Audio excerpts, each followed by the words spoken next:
Generation Z, whose members were born from 1997 to 2012, are acclaimed by people of all ages for standing up in what they believe in and sparking change in the world, specifically through the power of the internet. But is that the truth? Can teenagers really demolish the issues in today's society through TikTok videos and Instagram stories? Many people devotedly agree, but dare I say that they simply cannot. The truth is that the majority of today's teenagers' activism is inherently performative and simply accomplishes nothing of substance. It leaves the activists feeling proud and morally fulfilled, but at the end of the day, the problems still remain, lurking underneath dozens of meaningless Change.org petitions and Twitter threads crafted by ill-educated teenagers. June 2nd of 2020, 8 days after the murder of George Floyd, was declared Blackout Tuesday by Instagram users worldwide. Millions of people, celebrities included, posted pictures of black squares under hashtag Blackout Tuesday.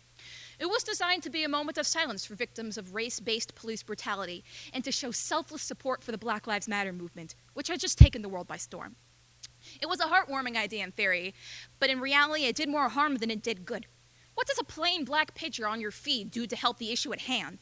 Actually useful posts containing GoFundMes for families of victims of police brutality and bail funds for those who were arrested at protests were silenced by a daunting sea of pitch black. Those who were supposedly benefiting from the teenagers' activism were truly being stifled by an abundance of greed, dismissiveness, and ignorance. The same scenario can be seen throughout regular uploads by these young activists. Clicking through Instagram stories, I frequently see graphic designs saying, "Black Lives Matter," or tweet from some random person saying, "We need change now." Okay, so then what? What comes next? What is a few empty words or a little drawing going to do for the issue at hand? On the more extreme end, privileged white kids who get their news from TikTok are turning this into their own dystopian movie. They dream of living like Katniss Everdeen and preach, starting a revolution. I can't count how many times I've seen white girls scramble to post sparkly pink aesthetic posts on their Instagram or Visco account that say, "Hello Kitty says ACAB," and "My Melody says punch racists," and then vaguely mention Black Lives Matter like it's a chore, like they're forced to for the sake of their reputation. I find that teenagers, left-leaning teenagers specifically, tend to idolize the politicians within their party to the point of treating them like they would their favorite actor or singer. Yes, these politicians may have positively contributed to the state of our country and helped to push an agenda that these teenagers wholeheartedly agree with, but idolizing them simply crosses the line. Politics is notoriously filled with disgusting corruption, and the politicians at hand are in no way excluding from it.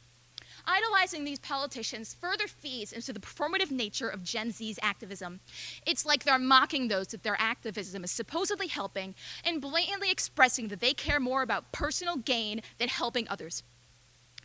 One thing that's truly stuck with me living as a teenager in the age of the internet was a TikTok video that was posted soon after Joe Biden was announced as president-elect. Mindlessly scrolling through my For You page, I came across a sparkly fan cam of Kamala Harris to the song No by Meghan Trainor. "Listen up, we stand our vice president to be," read the caption, with a heart and a sparkle emoji at the end. The video received 2.8 million likes. Now, I don't expect 16-year-olds to be going to federal courts in an attempt to make substantial political progress. That's just ridiculous. But what truly has been done as a result of social media-based activism? Black Lives Matter was painted on a street in some city. People are putting BLM in their Instagram bio. Sure, that's a great start, but people are acting like that means it's okay to call it a day and that all the issues are therefore solved. What my generation is doing is blatantly not enough. If we continue down this path of turning a blind eye once done with the bare minimum, the pain for some will never end. More and more will struggle beneath the shadows until too many are, and society deteriorates from the weight of the pain we ignored. Now, when you think of Generation Z activists who brought upon apparent change, who do you think of?